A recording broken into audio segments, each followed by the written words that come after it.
जय श्री गौरांग रामधरी कृष्ण राघव जय मदन गोपाल जय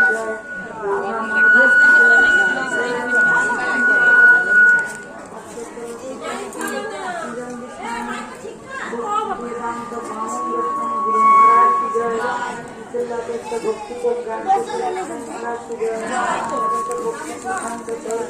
माधव भक्ति को जगन्नाथ महाराज की जय सच्चिदानंद भक्तिनाथ ठाकुर की जय परम भागवत महाराज की जय विद्वानंद गुरुवर्ग की जय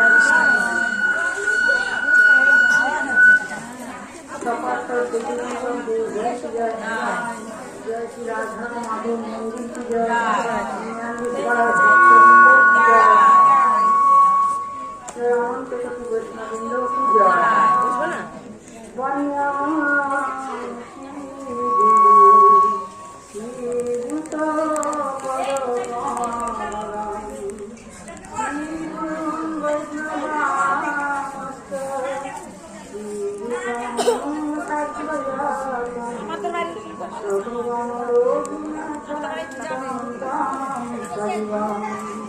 रात्रितं सावधुतं परिजान सहितं कृष्ण चैतन्य देवं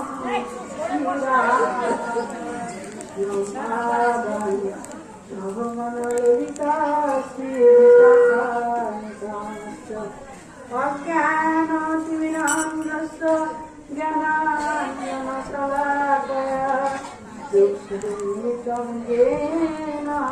तस्मै श्रीगुरवे नमः गुरवे गौरचन्द्राय राधिकायै सदालये कृष्णाय कृष्णभक्ताय तद्भक्ताय नमो नमः समाधिदेवं करुणानिधानं कमलवर्णं श्रीतवतारम् अपारो संसारो समुद्रसेतुं भजामहे भागवत स्वरूपम् नारायणमस्कृतं नरं चैव नरोत्तमं देवीं सरस्वतीं व्यासं ततो जयो मुदीरये वाञ्छाकल्पतरुभ्यश्च कृपा सिन्धुभ्येव च पतितानां पावनेभ्यो वैष्णवेभ्यो नमो नमः नमो बिन्दावै तुलसीदेवै प्रियावै केशवस्य कृष्ण भक्ति पदे देवी शुद्धभक्ताय नमो नमः श्री कृष्ण चैतन्य प्रभु नित्यानंद श्री अद्वैत गदाधर शिवासादि गौर भक्तवृंद हरे कृष्ण कृष्ण कृष्ण हरे हरे हरे राम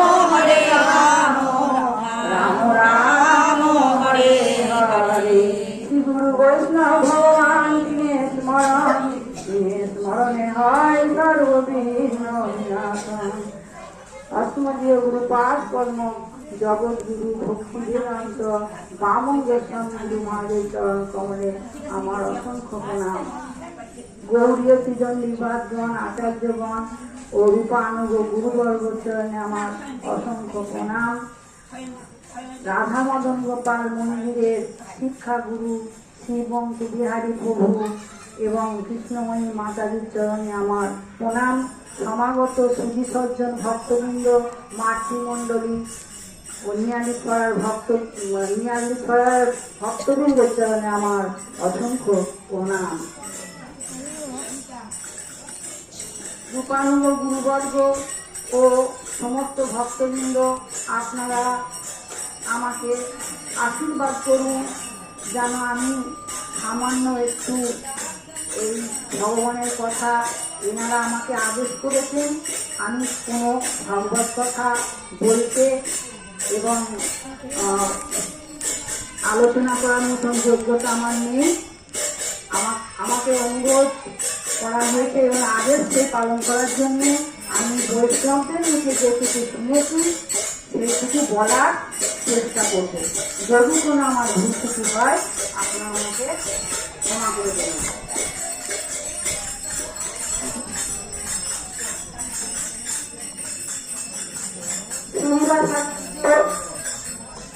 শ্রীনিবাস আচার্যের কন্যা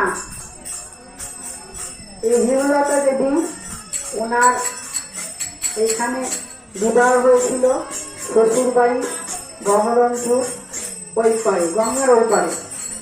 শ্রীনিবাস আচার্য ছিলেন ভগবানের মহাপ্রভু, ভগবানের পার্শ্বদ।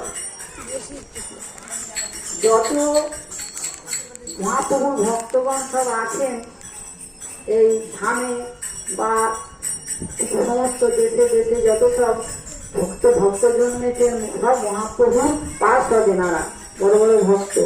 তো শ্রীনিবাস আচার্যের রাঘব দেশের এক চক্রা গ্রামের কাছে গোকুল গ্রাম, এবং সেখানে রাঘব চক্রবর্তী মেয়ের সঙ্গে শ্রীনিবাস আচার্যের বিবাহ হয়। শ্রী গৌরাঙ্গ প্রিয়ার সঙ্গে শ্রীনিবাসের গৌরাঙ্গ প্রিয়ার সঙ্গে তার বিবাহ হয়। শ্রীনিবাসের 3টি কন্যা, কৃষ্ণপ্রিয়া, হেমলতা ও ফুলকি, এবং পুত্র হল বৃন্দাবন, শ্রী রাধাকৃষ্ণ ও গীত গোবিন্দ। তো 3টি কন্যা, 3টি পুত্র ছিল। তার মধ্যে হেমলতা দেবী এইখানে শ্রীনিবাস আচার্য একদিন উনি চিন্তা করছেন যে আমার মেয়ের বিয়ে কোথায় আমি দেবো। এই চিন্তা করতে করতে ভগবানের আশীর্বাদে, কৃপা আশীর্বাদে উনি জানতে পারলেন যে এখানে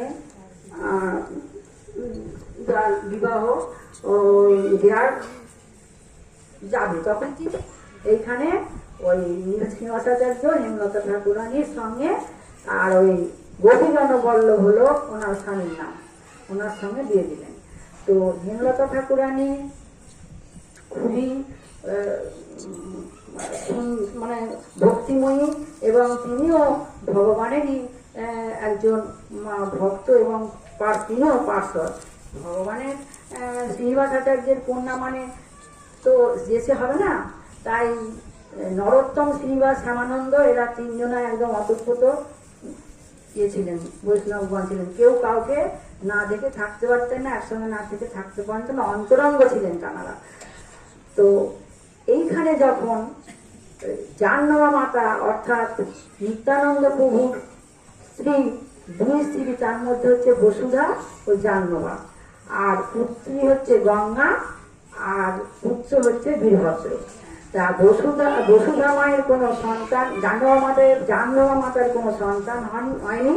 আর বসুধা মায়ের এই নবদ্বীপে, তারপরে সমস্ত দেশে দেশে, মায়াপুরে, সব জায়গায় ধামে ধামে উনি সব পরিক্রমা করতেন, এবং ভক্তদের নিয়ে উনি যেতেন, আর সঙ্গে সব ভক্তবৃন্দ থাকতেন, ওনার শিষ্য সামন্ত।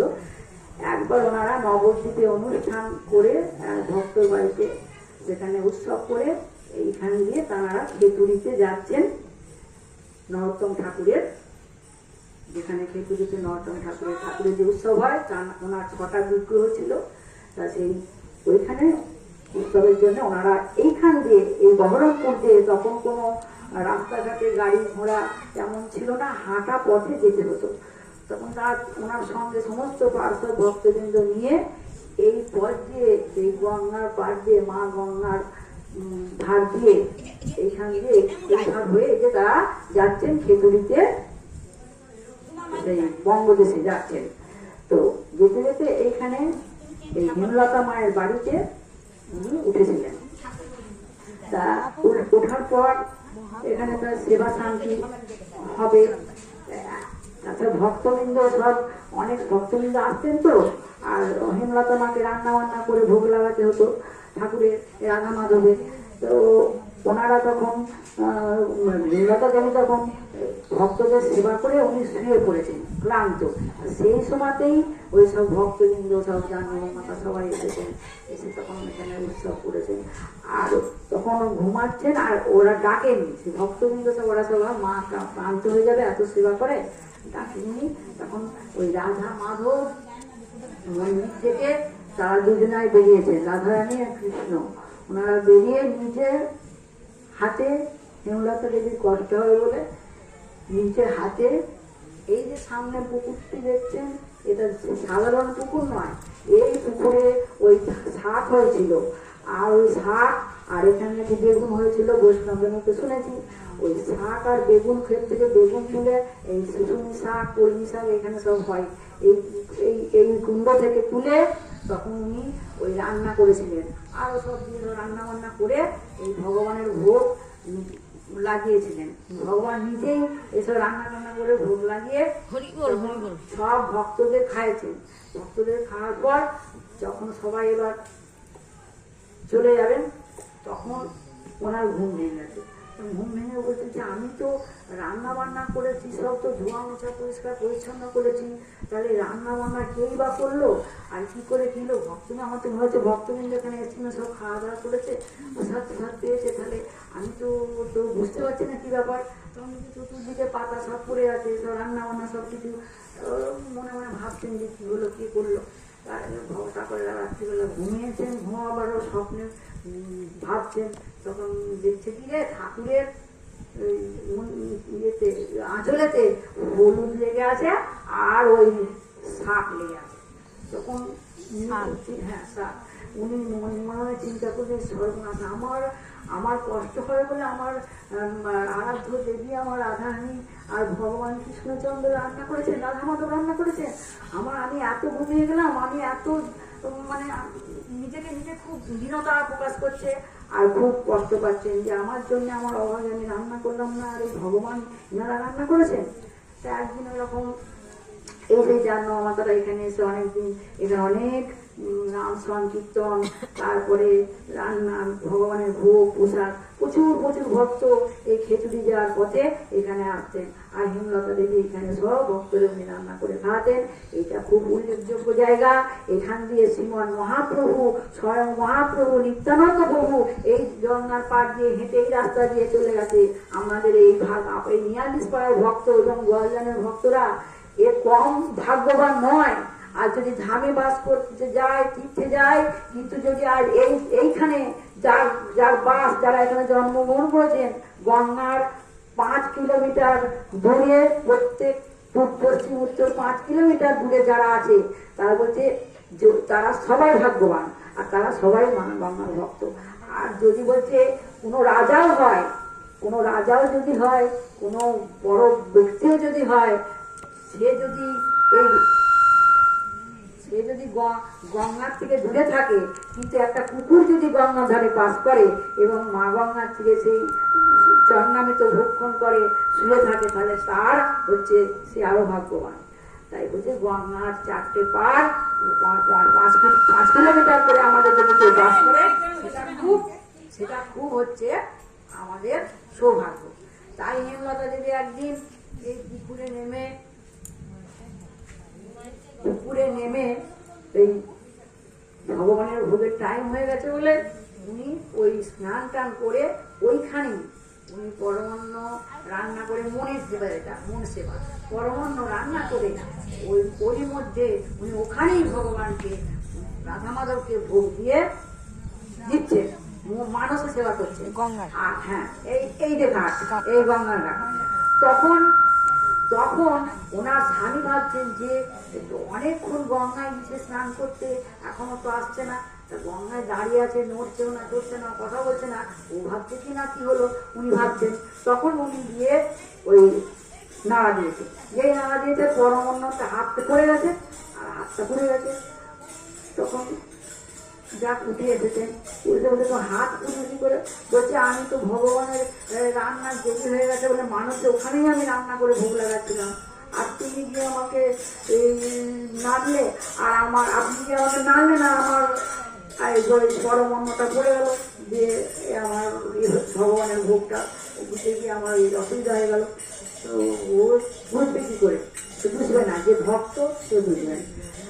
তাই এইটা খুব উল্লেখযোগ্য জায়গা। আর হেমলতা ঠাকুরানীর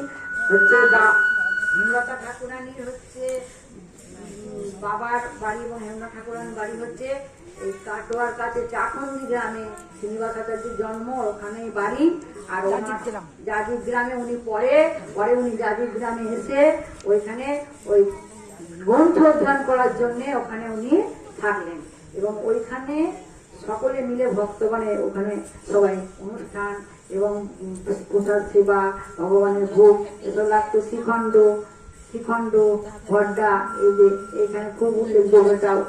এইখানেই ওই শ্রীনিবাস আচার্য ওখানে থাকতেন এবং উনিও সেই স্বপ্নাদেশে ওনার সেই মেয়ে বিয়ে দেবে বলে প্রাপ্ত করছেন, তখন স্বপ্নাদেশ করলো যে চারিগ্রামে শ্রীনিবাস আচার্য বলে একজন আছে, ওনার কাছে নিয়ে যাও, নিয়ে গিয়ে তুমি সেই ছেলে মেয়ে থাকবে। তখন সেই ব্রাহ্মণ হলো রাঘব চক্রবর্তী, উনি হলেন ব্রাহ্মণ এবং বৈষ্ণব, চাকন্নি গ্রামে সেই রাঘব চক্রবর্তীর মেয়ের সঙ্গে এই শ্রীনিবাস আচার্যের বিয়ে হয়। তো আর আমি তো আর কিছু বেশি জানি না, যে যারা বড়দা দিদি ওরা জানেন এবং বৈষ্ণবগণ মহারাজরা জানেন, বিশদভাবে বলবেন। আমি এইটুকুই এখানে ৪২ পাড়ার ভক্তবৃন্দদের কাছে আমার অনেক অনুরোধ। আমি এসেছি আজকে গোয়ালদানে ৩০-৩৫ বছর হয়ে গেল, তখন থেকে আমাদের বাড়ির সব ভক্ত এবং এখানকার অনেক ভক্ত চেষ্টা করেছে যাতে এইখানে একটা মন্দির হোক এবং এখানে কিছু প্রতিষ্ঠিত হোক। সব জায়গায় পৃথিবীতে হচ্ছে, কত দূর দূর বিদেশ থেকে লোক চলে আসছে একটু দর্শন করার জন্য। এটা কি জায়গা? আমরা ভগবানের কাছে থেকে গঙ্গাটা যে গঙ্গার মহিমা বুঝছি না, ভগবান বুঝছি না, আর কত দূর থেকে তারা বুঝছে, তারা সেই সম্পত্তি নিয়ে চলে যাচ্ছে আর আমরা বুঝতে পারছি না। সবাইকার কাছে আমার নিবেদন, আপনাদের কাছে আমার চরণে আমার অনেক প্রার্থনা, অনেক প্রণাম করছি আপনাদেরকে। কোটি কোটি জন্মের আপনারা কৃপা বলে এবং সৌভাগ্য বলে এখানে আপনার জন্মেছেন, আপনারা বুঝতে পারছেন না যে কি দিয়ে জায়গাটা। তাই আপনাদের কাছে আমার কোটি কোটি প্রণাম আপনাদের চরণে।